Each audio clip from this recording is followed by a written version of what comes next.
창세기 5장입니다. 노아는 안위, 위로라는 뜻을 가지고 있습니다. 그 이름의 뜻처럼 노아는 세상의 안위를 위하여 삶을 살았습니다. 세상의 안위를 위해서 하나님의 말씀 따라 방주를 만들었던 것입니다. 그러나 사람들의 눈초리는 달갑지 않았습니다. 하나님의 뜻을 따라 산다는 것은 어쩌면 고난과 외로움의 길, 좁은 길을 선택한다는 의미일지도 모릅니다. 하지만 이러한 괴로움과 고통의 터널을 지나야 새 시대의 희망이 시작되는 듯 싶습니다. 하나님의 궁극적 목적과 그 약속은 반드시 이루어집니다. 그것이 희망이라면 그 소망 가운데 믿는 자의 발걸음이 있는 것입니다. 노아의 언급은 창세기 5장에 이루어지지만 사실 창세기 5장은 아담의 계보가 기록되어 있습니다. 즉 아담의 아들 셋에서부터 노아의 아들들 셈과 함과 야벳까지 기록된 것입니다.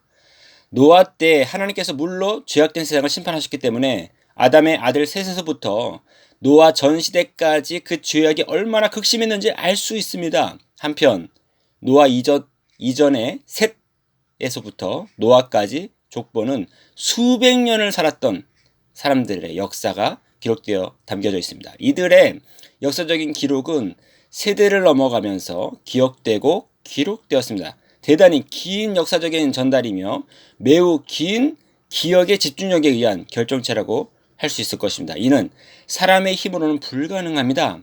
매우 긴 기간의 변함없는 기억의 기록은 인간의 의지로는 불가능할 것입니다. 인간이라면 실수하는 것이 당연합니다. 성경의 기록은 매우 긴 기간 동안에 변질됨 없이 진리의 기록으로서 하나님에 의한 역사인 것입니다.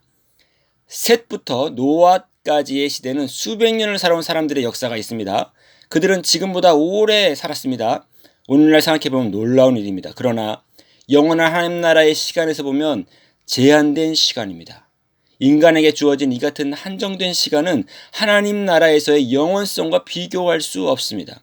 하나님의 시간은 하루가 천년 같고 천년이 하루 같은 시간이기 때문에 그렇습니다. 따라서 지금 인간이 느끼는 물리적인 이 시간과 공간의 제약성이나 혹은 그 반대로 과장성은 하나님 나라 시민권자라는 그 정체성에서 보면 인간의 제한된 교만한 생각의 한 단면이라는 것을 알 수 있습니다.